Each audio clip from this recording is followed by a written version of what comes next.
Sila di ba bababa?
Is the building with the illuminated signs, the National Theatre. This building has been voted by 7 of London's top architects as being the ugliest looking building in London. Prince Charles actually described it as looking like the back end of a nuclear power station, and I think that most people would agree with him. Now also to the right we have the tall tower block with all the windows. This is Kent House. This is all a part of the ITV network. Over there they film a lot of Saturday night programmes, daytime television, and the studios for our local news programme London Today and London Tonight. Well, in fact they actually moved out about 18 months ago, and they've moved into new studios in the area of Camden. Apparently that building is going to be demolished and make way for luxury apartments. To the left hand side coming up is a large white ship with a yellow funnel. This is the Wellington. It's a former sloop of the New Zealand Royal Navy and now permanently moored up as the floating livery hall for the Honourable Company of Past Master Mariners. To be a Master Mariner you have to have served over 25 years at sea. For many years the late Prince Philip was the president of that ship, but when he retired from public service a few years ago, 1 square mile, the City of London. Now as we head through the City of London, you may notice very little advertising on the banks of the River Thames. This is because the Thames is a royal highway and we have very strict advertising laws. But if you look to the right hand side coming up, you will see how an architect has very cleverly got around the laws by incorporating the company's name into the building. Look at this red brick building. Look at the tower on the top of the windows. OXO. I'm sure you've all heard of OXO, the people who make the famous gravy stock cube. The building no longer belongs to the OXO company, but it's a Grade 2 listed building. Therefore it can never ever legally be removed. It comprises of many different things. The bottom's a few shops, the middle is luxury apartments, and the top is the famous OXO Tower restaurant. Over to the left hand side, the red brick Gothic style building is the Zion College and Library. It houses over 300,000 very rare and expensive books, including Queen Victoria's own. The reason these old pillars remain, they purposely built the new bridge as close as they could to the old one. The reason for that, all they had to do then was slightly divert the railway track and it wouldn't cause much disruption. The downside to that is you pull the old pillars out, would undermine the foundations of the modern day bridge and it would become unsafe. That's why these pillars still remain. Now if you're interested in a jar, a bit of screwed up newspaper and a light bulb that flicks on and off. What a fantastic day out. Now if you want to see a real work of art, look to the left hand side. Dominating the skyline we have the dome and golden cross on Sir Christopher Wren's masterpiece St Paul's Cathedral. It took Wren 65 feet tall and it is the second largest unsupported cathedral dome in Europe, second to that of St Peter's in the Vatican City in Rome. Linking the top to St Paul's is normally, or we will go straight past.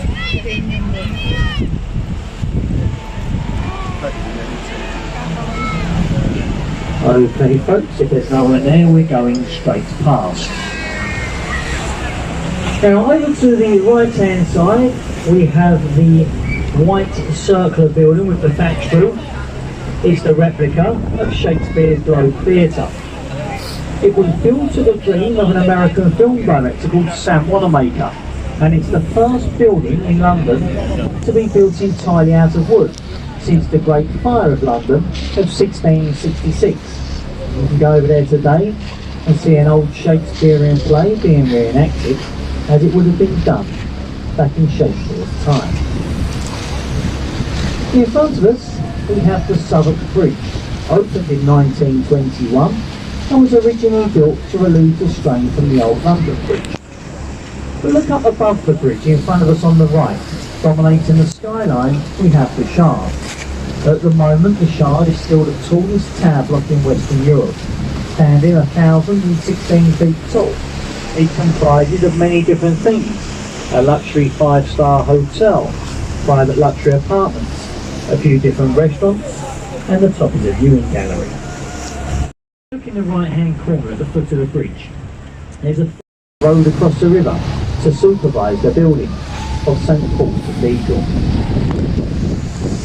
In front of us we have another bridge. This is the Cannon Street Railway Bridge, and that's about it really. Other than that, there's no historical interest in this bridge whatsoever. Before we go through the bridge, in the right hand corner is a very old and historical pub. It's called the Anchor Bankside. In 2015 it celebrated its 400th birthday. Over the years it's been frequented by many famous people, including William Shakespeare, as the original Globe Theatre stood somewhere behind the pub in a place called Park Street. It is one of the nicer riverside pubs, but as you can see for yourself, to get a bit of decent weather, it does become ever so busy. Now once we pass through the bridge, if you keep looking to the right, there is a small sailing ship in West Dock. It is a replica of Francis Drake's old ship, the Golden Hind. Now Francis Drake was the first Englishman to navigate the world. As I say, it's a replica ship. It was built down in Devon about 35 years ago to commemorate Drake's voyage. It's now moored up as a museum. You pay a small fee and go on there. There's all the history. Bridge. This one was opened by Her Majesty the Queen in 1973. The first ever London bridge dates back to the Roman times of AD 40. England, and he went to America, where he founded the Harvard Library, which in turn became a part of the Harvard University in Massachusetts, USA. As I say, parts of that building actually date back to the 12th century. Also in the graveyard is a man called Edmund Shakespeare. In the gap is a tall stone column with a golden top. It is Sir Christopher Wren's monument to the Fire of London of 1666. Built to represent a candle, they do say it was a candle which started the fire in the baker's shop in Pudding Lane. Lay it on its end in an easterly direction. The lovely yellow brick building is the old Billingsgate Fish Market. Now a fish market stood on that site for just over 900 years, until the late 80s, when the tradition was sadly broken and it moved downstream to larger premises in the Docklands area.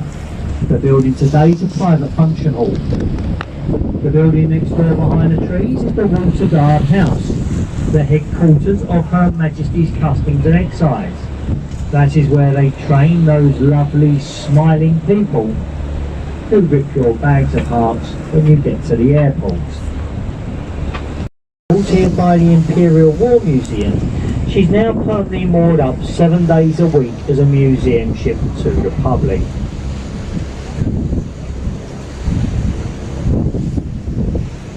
Well, in front of us, folks, we have the Tower Bridge. Now, Tower Bridge opened in 1894. It is a twin suspension and a bascule bridge. And when I say a bascule bridge, I mean the lowest section of the centre arch can actually raise in 2 halves like giant drawbridges. Each one of these weighs over 1,100 tonnes and can be raised in under 90 seconds to allow larger ships like the Belfast in and out the upper of London. Tower Bridge was actually built in the Gothic style to blend in with its surroundings. On the left hand side we have the world famous Tower of London. Now work first commenced on the tower under the orders of William the Conqueror in 1078. It has been used as many things this time, including a royal palace, a zoo, a mint, an observatory. Most famously though, a prison and a place of execution. If you look to the river bank as we go past the tower, there's a bricked up archway. Above it, entry to the Traitor's Gate. If you was found guilty of your crimes at the Palace of Westminster, you would have been rowed down the river, led up that once open archway up onto Tower Hill. We have then been executed. The oldest part of the tower is the square part in the middle, flying the Union flag. See on each corner there's a gold crown. That is to state that still to this day the building is a royal palace. Well folks, very shortly we're going to pass down through town. Big bus, golden tours. Well, your company, City Cruisers, aren't running. They've decided to tie up because there's been an outbreak of COVID within their staff. So ignore all your tour guides, and obviously we don't make you charge for this. There's a lot of people on board who probably haven't understood a word I've said. So all we do on here, we leave it up to you, the individual. If you've listened to the commentary, you've enjoyed it, and you'd like to show any appreciation for my efforts, you can do so in a few moments, when I very shortly come and pass amongst you in the old traditional manner with the old champagne bucket. And this is for any appreciation that you might like to show. Now I do stress your...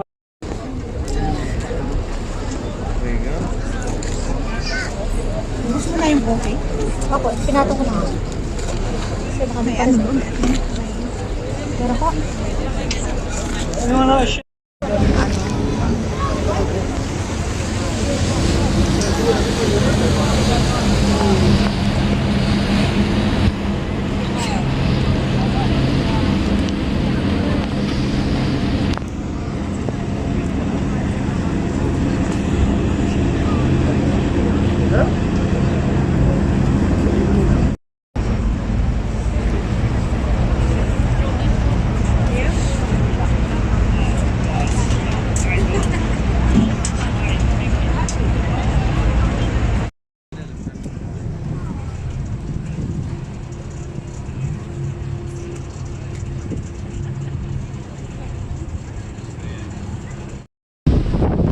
they fly on their private jet and then stay on their luxury yacht.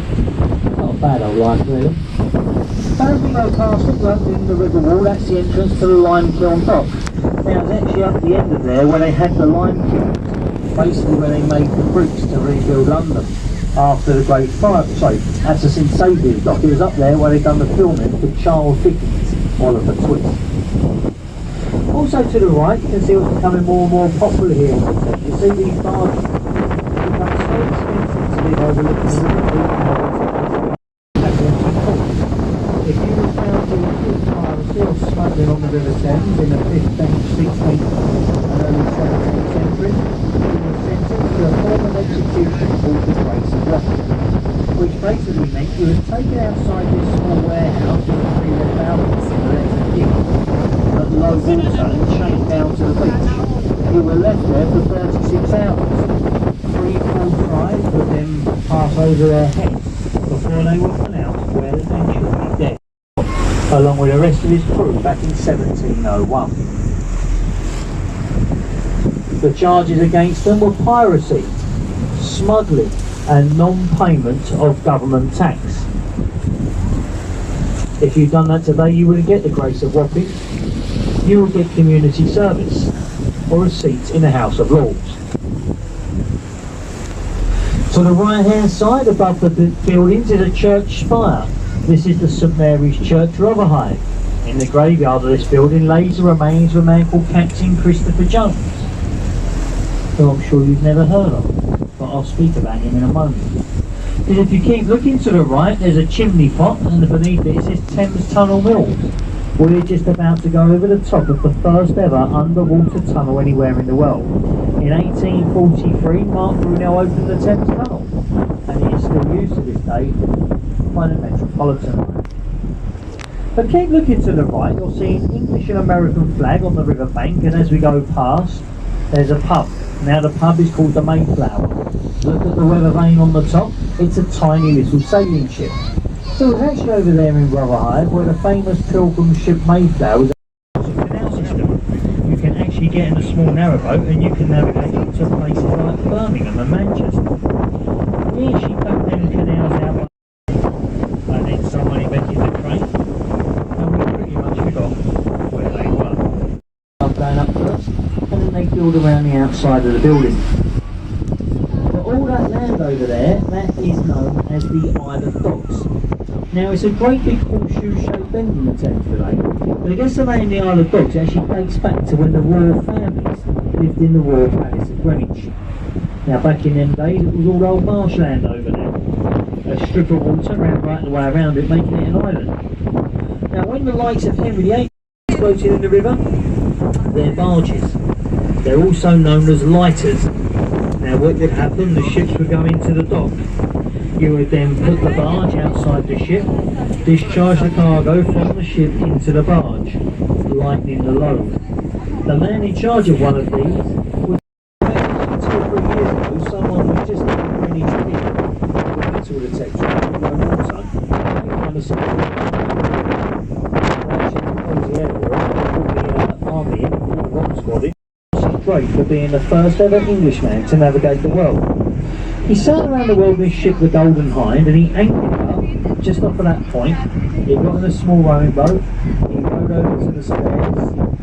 As he got to the top, she invited him to pass the boat. Them stairs are now guarded by a royal charge. They were loaded up with rules of doing. As Brian walked along to the famous paper tycoon Rupert Murdoch. As for all the paper used to come in his country for the sun and the news of the world. Well, I would say this site has laid empty now to 5 this afternoon. Now, for the people who got on at St Catherine's, if you have the City Cruisers ticket, your company is not running. You may see 1 or 2 of their boats going up and down. They're doing dinner cruises and lunch cruises, but they're not doing their sightseeing cruises. This is a lot of people who probably haven't understood a word I was saying. So what we do, we leave it up to you, the individual. If you listen to the commentary, you've enjoyed it, you'd like to show any appreciation for methods, you can do so as you leave the boat. By the exit will be the old champagne bucket. And this is for any appreciation that you might like to show. We feel this is the fairest way. On that note, I'd like to thank you all very much for your very kind attention during the commentary. As I say, folks, we are straight in and straight out now because we're actually due away right now. We're running a minute or two late. But please take care of yourself on the boat till then. I hope you have a lovely afternoon here at Greenwich. Thanks very much. Thank you, folks.